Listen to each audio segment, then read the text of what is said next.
kıymetli bir oyuncuyu ağırlayacağım her şeyden önce. Eski bir arkadaşım. Uzun zaman oldu görüşmeyeli ama biliyorum meslek hayatında, kariyerinde emin adımlarla yürümeye devam ediyor. Dolayısıyla yeteneğiyle sarıp sarmaladığınız o isim bugün konuğum, konuşacağımız çok şey var. Bir cümlenin peşinden gideceğiz. George Sand diyor ki, acı çekmemiş bir ruh mutluluktan ne anlar?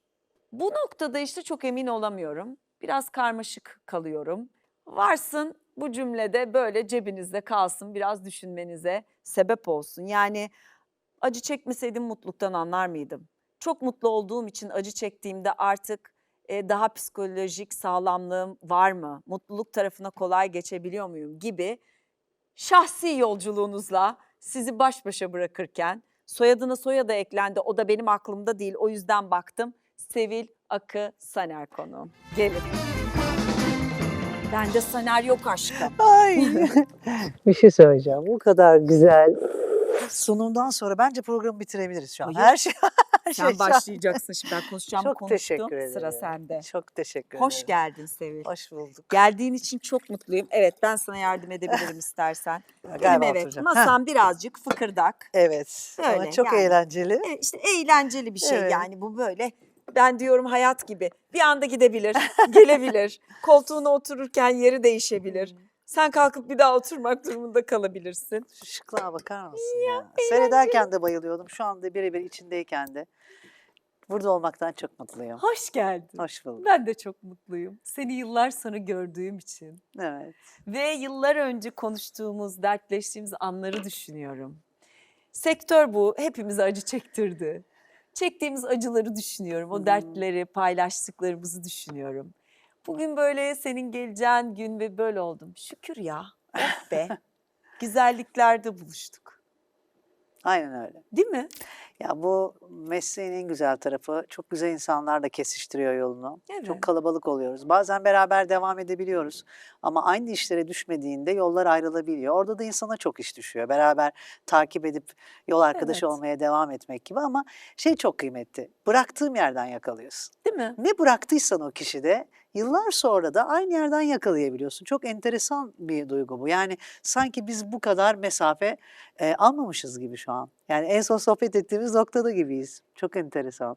Çünkü ben şöyle düşünüyorum. Kalbinde bir kırıklık yoksa, yani o şahıstan bir haksızlığa uğramadıysan ya da sen haksızlık yapmadıysan, hadi tek taraflı değil dengeli bir yerden konuşalım. Sosyal medya garip bir bağ yaratıyor aramızda. Biliyoruz, düşüyor önüme, görüyorum. Biliyorum iyisin, evlat büyüdü, ışık saçıyorsun, projelerde olması gerektiği yerdesin ve hakkını tabii ki verecektin zaten. Teşekkür ediyorum. Şimdi ama senden dinlemek istiyorum. Neler oldu görüşmeyeli? Ya çok şey oldu. Ben tam zamanlı çalışanım diyorum kendime. Evet. 6.30'da başlıyorum makina gibi. Geçen bir yerde de söyledim. Hiç yardımcım olmadan yaptım her şeyi. Evet. Öyle hayat öyle bir yola soktu. Ama ben başka türlüsünü bilmiyorum. Çok çalışkan bir kadınım. 20 yıldır evliyim. 16 yaşında oğlum var. Hocalık yapıyorum. Tiyatrodan hiç vazgeçmedim. 30 yıldır her sene sahneye çıktığım bir 30 yıl. Tabii ki diziler, çekimler bizi çok fazla insana ulaştırıyor. Onu çok önemsiyorum tabii ki ama merkezinde durduğum bir tiyatro dünyası ve hocalık yaptığım bir sanat dünyası var.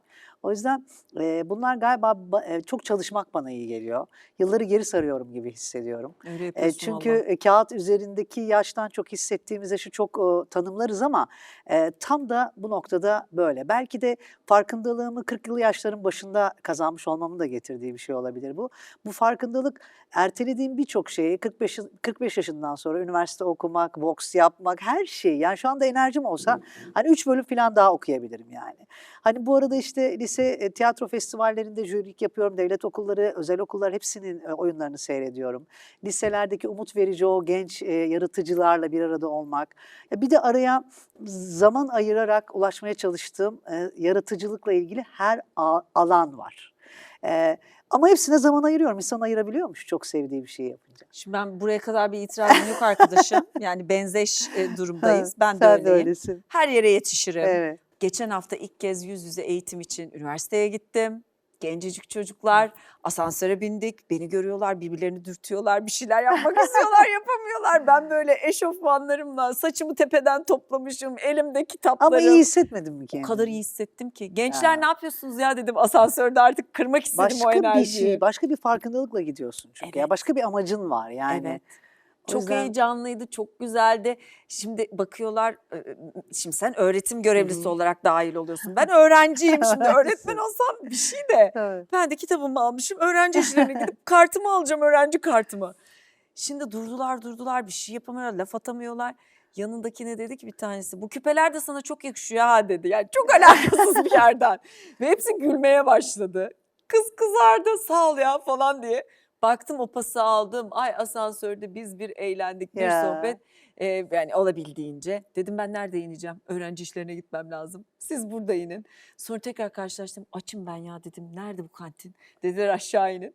Çok hoşuma gitti. Ya onlar da şaşırıyordur. Senin Çok içlerinde bu kadar şaşırıyorlar. dinamik ve çok son derece yalın ve sakin halinle görmek. Evet. Aslında biz hepimiz öyleyiz. Evet, İşini belli bir noktaya getirmiş ve sakinleşmiş insanlar öyle aslında. evet. Yani yan yana gelince o şaşırmaları ondan oluyor. Ya siz ama öyle yani onlar bizim işimiz ve sonra oradan çıkıp eve kuru fasulye yapmaya gidiyoruz. Yani doğal olarak da o farkı hissettikleri anda üniversite koridorlarında, derste, dışarıda, sokakta, otobüs durağında hiç fark etmez. O buluşma anı çok kıymetli oluyor. Şimdi Çok. o hikayeyi nasıl anlatmışlardır? Ceyda Kim bilir? Düvenci geldi işte asansörde kantini sordu bize falan gibi Tabii. böyle. Acıkmış Tabii, kantini. tabii. Ay, çok tatlılar. Hepsiyle Tabii. arkadaş olacağım için çok heyecanlıyım. Tabii. Ama burada itirazım şu, evde yardımcı olmama Evet. durumu. Yani Nasıl benim yaptın? şimdi tabii benim hayat şartlarım yüzünden mecbur. Hı hı. Melisa'mın yanında hep bir destek olmak zorunda. Ve ben yapamam yani yardımcı olmazsam. Yardımcısız derken mesela benim hayattaki en büyük yardımcım, şansım ve en yakın arkadaşım kocam. Ne güzel. Freelance çalıştığı dönemler de vardı. Çocuğumuzu da hep beraber büyüttük. Annem, ablam böyle büyük aile. Yardımcım yok derken aile fertlerini program çıkararak dönüyordu. Yani Çok aylık iyi. program çıkıyor. O geliyor onun yanı başında duruyor. İşte Murat evden çalışırken Can'a şu anda da benim bu kadar aktif olmamın sebebi Murat'ın evde düzenliyor olması bütün Çok iyi. dinamiklerimizi. Artık oğlum da büyüdü. Ve benim dışarıdaki dinamiklerle alakalı dengeyi evde kurabildiğim için de yardımcım o anlamda profesyonel bir yardımcım olmadı ama hep aile destekle gitti Bu tabii çok o anlamda önemli. söyledim tabii Çok ki. önemli Bu bir çok şey. büyük bir şans. Herkesin Evet. ailesi bir de annem babam İzmit'te yaşıyorlar. Ablam burada. İzmit'ten gelirlerdi arabanın arkasında dünya kadar yerleşirlerdi, toruna bakarlardı falan.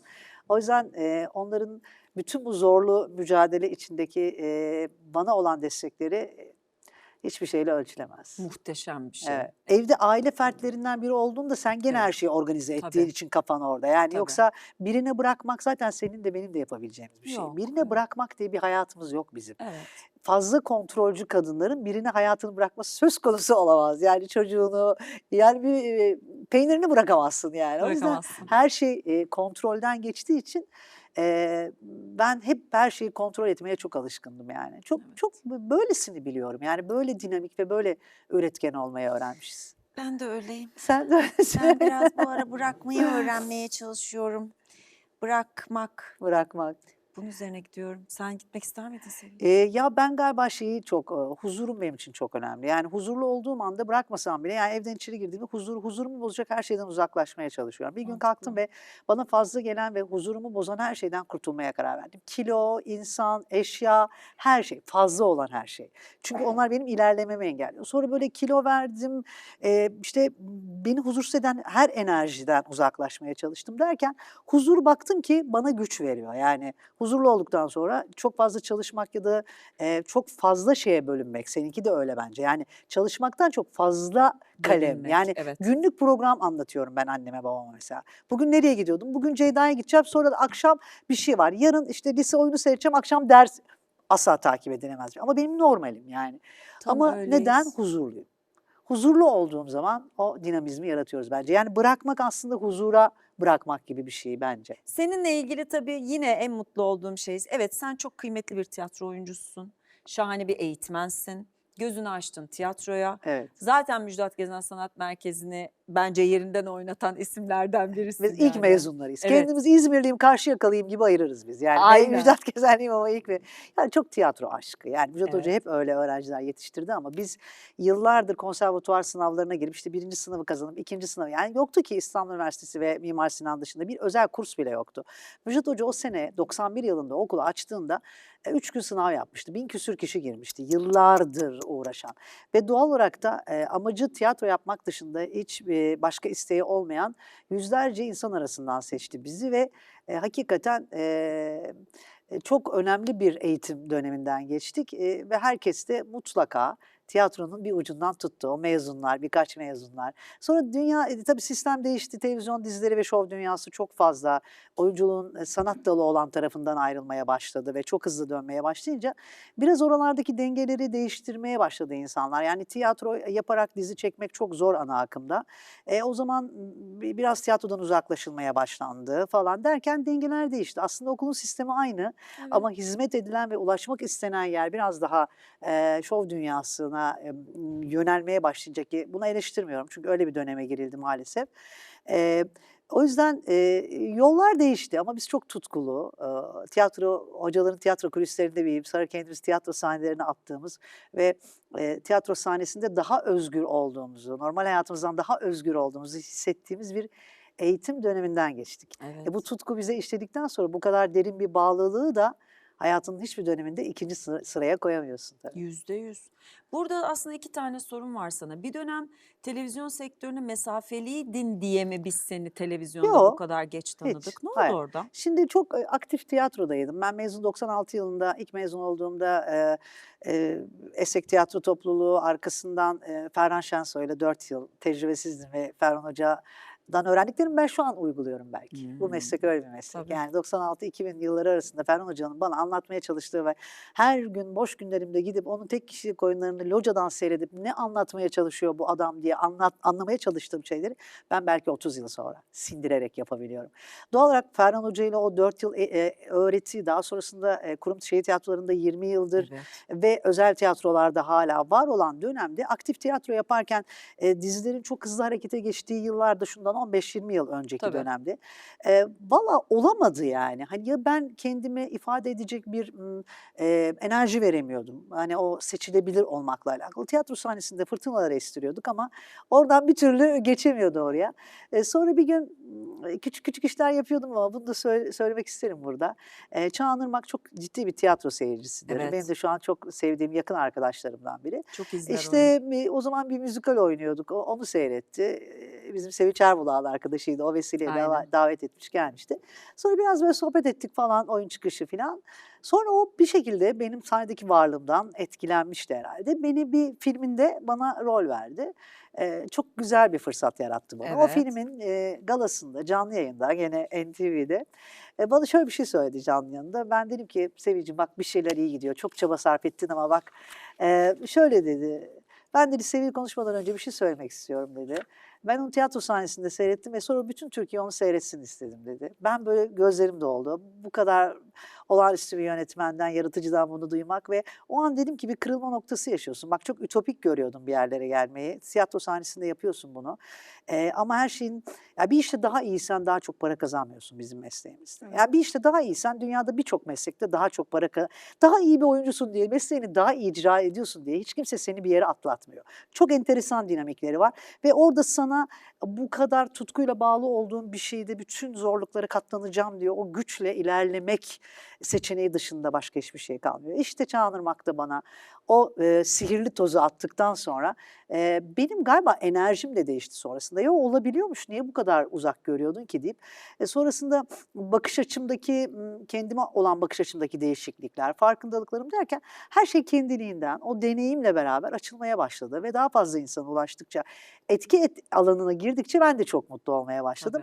Tabii. Aslında başladı çok zor oldu. Hayatımda hiçbir şey kolay olmadı zaten. O da çok, şu anda da hiçbir şey çok kolay değil ama huzurlu ve mutluyum. Çünkü saygı görmek galiba bu meslekteki en önemli şey. Değil mi? Yani hani para kazanınca mutlu olacağım zannediyor insanlar. Bir şey katıyor. Mutlak mutluluk diye bir şey yok ki. Hayatta hiçbir zaman yok Yok, ama hayır. galiba bir meslekte, yani sadece sanat dalıyla uğraşan insanlar için değil, her meslekte saygı görmek çok büyük bir seviyeye ve ben şu anda o gördüğüm saygı benim bütün zorluklarıma değiyor. Değil Yani mi? saygı gösteriyor insanlar, mesleğe değer katıyorsun diyor bana. Uzaktan, yakından ya da bir araya geldiğimiz her an. O yüzden benim o çıkışım ve sonrasında devam eden süreçte geldiğim noktada belki de böyle olması gerekiyordu dedim. Yani belki de bu kadar demlenerek gelmeseydim bu kadar iyi hisseder miydim? Bu kadar iyi tarifleyebilir miydim bu meslek dalını bilmiyorum. Yo, Eee, ben seninle ilgili böyle bir şey olduğunu düşünmüyorum. Yani illa demlenmek gerekiyormuş gibi Erken gelmiyor. olabilirdi gerçekten. Bu kadar Evet, sıkıntıyı, bu kadar evet. zorluklarla, bu kadar zor olmalı mıydı bilmiyorum ama oldu. Ben de mesleğimin şartlarıyla hiçbir zaman kavga etmedim. Hâlâ da değilim. Benim bir sürü öğrencim şu anda çok başarılı ve çok popüler dizide çok önemli roller alıyorlar. K yani ve çok mutlu oluyorum. Mesela insanlar şey diyor, işte, kazançlarla ilgili. Hayır, hiç ilgilenmiyorum ben orayla. Yani o kadar değerli ki onların orada olması. Benim estirdiğim Evet. rüzgâr, deneyimlemek. Şu anda beraber dizi çektiğim arkadaşlarım da öyle. "Abla bu sahnemi seyrettin mi? Söyleyeceğin bir şey var mı?" Böyle bir de bizim didaktik bir öğretimiz yok. Biz mesleğimizi icra ediş biçimimizle öğreti hâlindeyiz. Yani o disiplinin, bir arada üretmen, kendini güncelleyerek yaşı daha genç meslektaşlarında bir arada ne yapabiliyor olduğunu göstermen.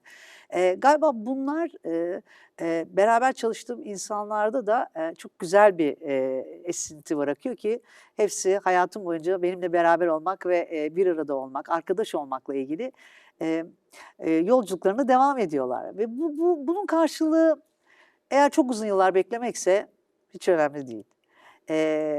Bunun karşılığı, çok sıkıntı çekmekse önemli değil. Çünkü bunun karşılığına ulaşmak için insanlar çok büyük çaba sarf ediyor. Doğru. O yüzden mutlu hissediyorum kendimi, öyle söyleyebilirim. Mutlu da görünüyorsun. Mutluyum. Yeraltı. Heh, O Uraz ne yapıyor o Uraz? ben de aynı Özledim şeyi düşünüyorum. Uraz'ı. Ne yapıyor o? O ne yapıyor? Tam olarak ne yapıyor değil Ne mi? yapıyor? Sen onun karşısında nasıl oynuyorsun? O çünkü neler yapar neler kamera arkasında. Ben Ya, bilmem Uraz'ı ben mi, ben tanımıyordum. bilmem Çok mi. ortak arkadaşımız vardı. Ama bu kadar saygılı, bu Çok kadar tatlı. sevgili, bu kadar zarif bir, oyuncu olduğunu, Çok. bilmiyordum. O kadar zarafetli davrandı ki çektiğimiz ilk sahne, ilk ettiğim replikten itibaren, hani, neredeyse gördüğünde ayağa kalkacak kadar büyük bir, saygı Hep öyle. ki öyle değil ama "Ablacığım ne demek, Hep ablacığım ablacım bir ablacım. söyleyeceğiniz bir şey var mı, benim kaçırdığım bir şey var mı?" Böyle öğrenmek ve çalışkan Uraz. Uraz Çok, çok çalışkan. çok. Ben Uraz'da şunu görüyorum, ben hoca olarak da şunu söylüyorum, çok net söylüyorum diyorum. Yani çok uzun yıllardır hocalık yapıyorum, %30-40 yeteneği olan biri benim için yeterli. Belki diğer sanat dalları için daha fazlası aranabiliyor. Benim için %70'i çalışmak. Çalışmak dediğin tiyatro provasında ya da dizi çekiminde olmak değil, okumak, araştırmak, düşünmek, İzlemek. seyretmek yani ve bütün bunların pratiğini siz sadece aktif olarak çalıştığınızda yapamazsınız. Uraz çok çalışıyor. Çok. Oynadığı sahnenin müziğiyle ilgileniyor, oyuncusuyla ilgileniyor, repliğiyle ilgileniyor. Fark Sette yarat herkesle ilgilenir. Fark ama bakın şöyle bir şey, biz uzun yıllar Oktay Kaynarca'yla dizi çekerken de öyleydi. Lokomotif olmak çok ayrı bir şey. Başrol oynamak çok ayrı bir şey. Bir kişi ben başrol oynuyorum diye kendi rolüyle ilgilendiğinde bitti. Başarılar lokomotif oyuncuların olduğu yerde tesadüf olmaz. Çünkü lokomotif oyuncu kendi, sahnesi olmasa bile enerjisini gönderir oraya. Uras lokomotif bir, oyuncu. Yani bütün, çevresindeki herkese o güzel ruhunu ve çalışkanlığını bence geçiriyor. O yüzden Oktay da öyledir. Oktay da öyledir. Evet. Oktay, eee, bazen yaramaz bir erkek çocuğu gibi Yani ama Oktay Kaynarca'yı şey gibi görürsünüz değil, sette. Başroldür ama değil, yapımcı mısın değil. ya sen dersin yani. Sen yapımcısın herhalde. Yapımcısı Yazıyorsun olan da. dizisinde de oynadım. Yapımcılığı da dünya Ben de tatlısı. oynadım ama Evet. çok küçüktüm. Çok küçük. Köstebek diye bir işte oynamışım Şimdi Oktay'ın yaptığı. Oktay dünya tatlısı ve herkesin Sevgiler her buradan Uraz'a şeyle. da Oktay'a da ayrı Evet, ayrı evet. sevgiler. Yani ikisi de, çok çalışkan, çok emektar. Her gün sette olmak, başka hiçbir şey yapmamak. Bir de bu kadar düzensiz ve hızlı çekilen bir sistemde ertesi gün ne çekeceğini bilmedi. Programsız bir hayat yaşamak. Evet. Seçimler bunlar ve bu seçimler içinde fiziksel olarak, ruhsal olarak, oyuncu olarak, entelektüel olarak kendine yatırım yapıp çalışmak işte fark yarattırıyor. Uraz'daki bu. Tam olarak bunu yapıyor bize. Çalışkan. Bayılıyorlar size. Benim şimdi yeğenim bana mesaj atmış yani hayatta yapmaz böyle bir şey. Teyze efendim diyorum kızım senden bir şey isteyeceğim. Benden hayatında böyle bir şey istemedi. Yani. Gerçekten. Ben Yeraltı dizisine bayılıyorum. Beni oraya sete götür. Ya. Dedim hep arkadaşım dedim yani çoğu gideriz kızım dedim. Ben de ziyaret etmiş olurum. Geleceğim yeğeni alıp. Lütfen gel. Bayılıyorlar size. Gerçekten çok Ne büyüsü ne bu ya yeraltının ben ve bir kadın olarak böyle bir erkek hikayesinde erkek böyle bir hikayesinde ben pardon da vardı. falan. Oynamıştım daha önce de çok Evet uzun yıllar zaten oynadım ama oynadın. buradaki fark galiba seyirci kitlesi işte sadece mafya dizilerini seyreden kitleden çıktı. Böyle daha tatlı romantik diziler, ne bileyim Aşk-ı Memnu seyircisi de var falan. Yani böyle kitle çok genişledi ve daha fazla kişiye ulaşmaya Güzel. başladı. Çünkü çok fazla dinamik var. Yani aşk var, entrika var, gizem var, mafya var. Hayatın içi gibi aslında. Yani sadece mafya dizisi diyemeyiz Yeraltı'na. Bence öyle bir dizi değil. Hayatın Olmasın da değil. ya. Hani Evet. tabii ki o da Biçim. bir farklı bir biçim tabii ki ama dengeler, roller bir de ben estetik buluyorum bizim diziyi. Yani yani yaptığımız işe öyle baktığım bir yerden söylemiyorum ama güzel insanlar var. Yani güzel ruhlu insanlar var. Güzel, estetik olarak da Enerji güzel değil mi? Evet. insanlar var. Seyirliği keyifli, vitrinli keyifli bir iş olduğunu düşünüyorum. Hem hikaye hem insanları takip ediyorlar. Kendi rolümle ilgili şunu söyleyebilirim. Ben hayatım boyunca kudretli kadınlar oynadım sahnede. İşte o kaftanlar yıllarca sahneden çıkmamıştı Evet üstümden. Bir ya. gün Kadıköy Erdem Taner sahnesinde Ferhat ile Şirin oyunda Mehmet Bağım'ı oynuyorum. Allah'ım nasıl bir sultan yani. Müjdat Hoca geldi oyunu seyrediyor böyle. Müjdat Hoca da sıkılır böyle Haldun Taner sahnesinin ortasında da yer buldum ki sıkılır saçı çıkmadı falan. Oyun bitti geldi ben de bir üstümü çıkartmışım. Blue jean'i giymişim. Niye çıkarttın dedi kaftanı. Hocam oyun bitti. Yok dedi böyle Bahariye'de yürü istedim dedi yani. Çık Sen devam dedi et. halkın arasına karış o kaftanla Öyle bir istedim yürü. falan dedi. Ki kaftanı da He, giydim bir dizide giydim Kuruluş orada da giydim Osman'da. falan. Şimdi kudretli kadınlar benim yelpazemde hep var ama hiçbirini birbirine benzetmedim. Kocasından ağır mobbing yiyen bir kadın da oynadım. O da çok kuvvetli bir kadındı. İşte Sultan da oynadım. Buradaki Azize de çok kudretli bir kadın ama bence sevilmesinin en önemli sebeplerinden biri. Çok erkek iktidar görünüyor ya dünya. Evet. Aslında kadınların merkezinde olduğu bir dünya ve kadınların söz sahibi olduğu, erkeklerin de üzerinde söz sahibi olduğu o enerjiyi çok sevdi kadınlar. Dışarıda kadınların rüzgarını görüyorum ben. Yani kudretli kadın görmek Tabii. bizi çok mutlu ediyor. Yani bu bir mafya baronu da olabilir. İşte atıyorum Patron. saçını süpürge etmiş çocuklarına bakan ayakta duran başka bir rol de olabilir. Buradaki modeli böyleydi ama erkeklere söz geçiren bir kadın olması figürü bence böyle oh be dedik ya şu erkeklerden bir tamam dedik yani bu kadınlar birazcık öne yani daha önde yönettiklerini görelim diye. Galiba bu roldeki dinamikler de seyirciyi öyle çekti. Bir negatif yani sanki böyle düşmanmış gibi görünmeme rağmen sevdiler. Yani normalde böyle esas roldeki Tabii kişilerin esas karşısındaki olanın sevmezler karşısı ama sevilmez. öyle olmadı.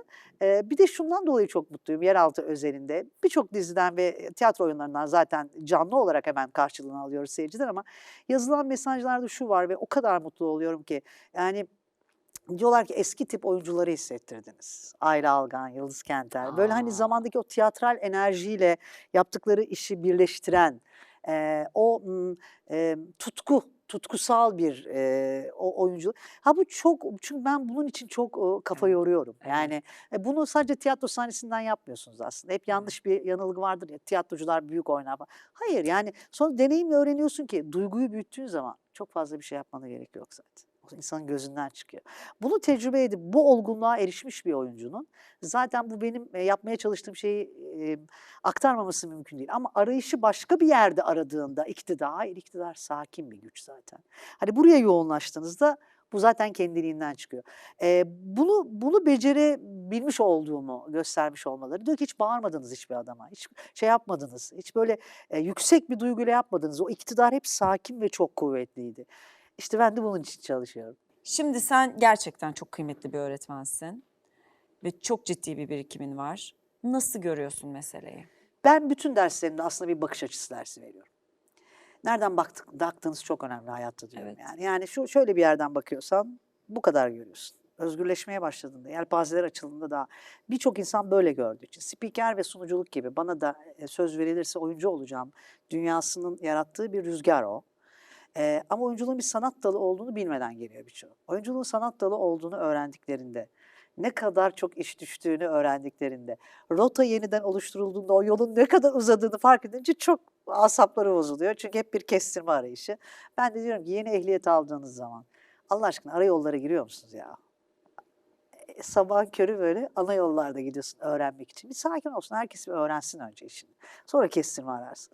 Doğal olarak da ben bakış açısı, nereden baktıklarıyla hayata, dünyaya, her şeye. Ben kişisel farkındalıkla beraber oyunculuk dersi veriyorum. Çünkü bundan bağımsız öğreneceğini düşünmüyorum. Çünkü bir sanat dalı. Her şeyden önce bunun altını çizmeye çalışıyorum. Yani resim gibi, müzik gibi, heykel gibi bir sahne sanatları dalı ve yaratıcılık içeriyor. 30 yıldır yaptığım işi tariflerken benim kalbim çarpıyor yahu. Düşünebiliyor musunuz diyorum. Bir ressam bir hayal gücüyle bir tuvale, hayal gücüyle bir şey resmediyor, bir duygusunu aktarıyor. Bir müzisyen notalarını. Oyuncu ne yapıyor yahu diyorum. Düşünebiliyor musunuz? Olmayan bir duyguyu gerçekmiş gibi hissettiriyor ve sen de bundan şifalanıyorsun. Olağanüstü bir yaratıcılık. Buradan baktınız mı diyorum mesela. Şimdi böyle bir öğretiye bakmak için de bu kanatların açılması lazım. Bu kanatları açan tek şey de sanat dalının aktif içinde olmasan da seyircisi, okuyucusu ve dinleyicisi olman. Çünkü sanat bize alternatif bakmayı öğreniyor. Böyle de söylenebilirmiş, böyle de giyilebilirmiş, böyle de bakılabilirmiş. Kanatlar açıldıkta özgürleşiyorsun, özgürleştikçe sadeleşiyorsun ve kimseye benzememen gerektiğini, hazinenin burada olduğunu anlıyorsun. Ve o hazineye yolculuk yapmakta bir insanın yaptığı işe değer katmasını sağlıyor. Ben bunu anlatıyorum. Şimdi bunun içine oyunculuğu koyun, bunun içine bilim adamı olmayı koyun, bunun içine avukat olmayı, her türlü mesleği koyabilirsiniz. Ama eğer sanat dalına iddia ediyorsan insanlar sana şunu sorar. Tamam da teklifin ne? Ben seni niye seyredeyim yahu? Sözlü olmuyor bu, replikli olmuyormuş. Neyle oluyormuş? Senin kendi içsel dünyandan hissettirdiğin şeyle. En büyük yanılgı birilerine benzersek tercih ediliriz. Değil mi? Kar korkunç bir şey. Ya zaten onun orijinali var. Gitti Ama bu biriciklik. dünya işte onun gibi olursan sen de onun gibi ol. Hayır. Sanat dünyası ne diyor? Kimseye benzeme, kendin gibi ol. İşte ben bu derslerde hep şey öğreniyorum. 100 tane öğrencim olsa 10 tanesi çok yüksek bir oran. Çok. Yani 8, 7, 5 fark etmez. 5 kişinin pencerelerini açtığım anda ben inanılmaz yol almış oluyorum. O yüzden de eğitimlerim hayatım boyunca liselerde, üniversitelerde, cumartesi günü İTÜ'de bir konuşmam olacak. Çok önemsiyorum. Herkesle buluşmak istiyorum. Herkesin anlattığım her şey örnek almadan ilham verici bütün hikayelerden kendi hikayeni yaratmam. Doğal olarak da buradan girdiğin anda hiç önemli değil. İlle okul bitirmiş olman gerekmiyor oyuncu olman için. Ben bunu söylüyorum zaten. Devlet tiyatroları ve şehir tiyatroları dışında diploma sorulmayan bir iş. Bu böyle iyi bir haber gibi geliyor. Ama çok ehliyetsiz insan var ve sen ayıramıyorsun. Şimdi bu dünyanın içinde bir de bu kadar zor okulları seçilmiş ve okumuş insanların arasından seni seçecekler.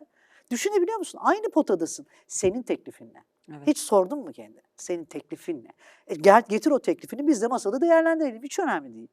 Şimdi böyle baktığım zaman kartlar yeniden oluşturuluyor. Dağıtılıyor. Ve böyle bir kafalar karışıyor. Bir filan bir kafalar sonra bakıyorlar ki rota oluşturuldu ama ben artık buralarda aramıyorum. Çok yolum var ama rota belirlendi. Yani orada aramasın derdim o. Çok Onu hızlıca haklısın. böyle yavaş yavaş çık. Anlat da ben sabaha kadar dinleyeyim. 2 tane şahane oyunun var. İsimlerini söyleyelim. Seni sevenler koşsun gelsin Evet. izlesin. Şimdi şehir tiyatrolarında yıllardır sahneye çıkıyorum. Bu sene Öylece Durur Zaman adlı oyunumda bir savaş fotoğrafçısını oynuyorum. Çok önemsediğim, hele de şimdiki bu vahşi dünyaya çok güzel işaret ettiğimiz, kanıksadığımız ve yola gittiğimiz aslında ne kadar tuhaf şeyleri kanıksadığımızı Öylece anlattığımız durur zaman. Öylece Durur Zaman.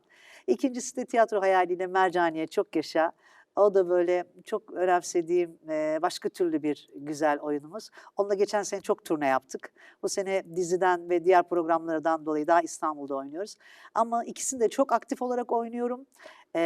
Herkesi tiyatro sahnesinde de buluşmaya davet ediyorum. İşte mümkünsüz demeyin. Her şey mümkün istediğinizde. Dizi yaparken tiyatro oyunu mu? 2 oyun bir. Evet. Üstüne evet, eğitim mi evet, eğitim, evet, çocuk evet, mu çocuk, evet, aşk evet. mı aşk, üretmek mi üretmek.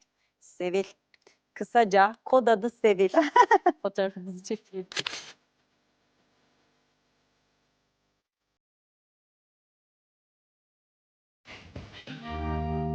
Gene gel, gene gel. Ay Ceyda'cığım çok teşekkür İyi ediyorum ki sana. İyi ki varsın. sen de varsın. İyi ki böyle Bu programın vesilesiyle insanların hani o dizilerde ya da diğer mesleklerindeki o kimliklerinden çok o gerçek hallerini sıcaklığıyla Evet. aktarıyorsun da ben de çok iyi bir seyircin olarak çok mutlu oluyorum ve şifalanıyorum bu masada konuştuklarından. Bu Çok masada ben de teşekkür imzamı atıyorum. Şahane şeyler konuş. Bambaşka. Ay teşekkür ederim. Vallahi Teşekkür daha ederim. başka söze gerek yok. Bir başka bambaşka sohbetlerde tekrar bir arada olacağız. Hoşça kalın.